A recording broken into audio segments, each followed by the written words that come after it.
Welcome to the Rim Break Rodeo. We hope this video helps. You start by cutting power. Disconnect the battery negative terminal and wait a minute or two to clear capacitors.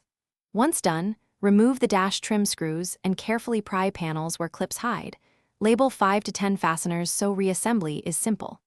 Expose the instrument cluster and unfasten its retaining screws.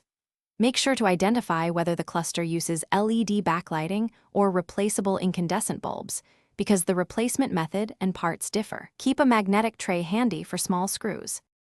Once the cluster is out, remove the rear cover and inspect the printed circuit board and bulb sockets for corrosion, crack traces, or cold solder joints.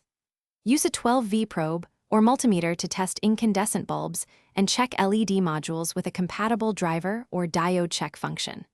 Replace any faulty bulb or LED with the correct part number and ensure polarity for LEDs.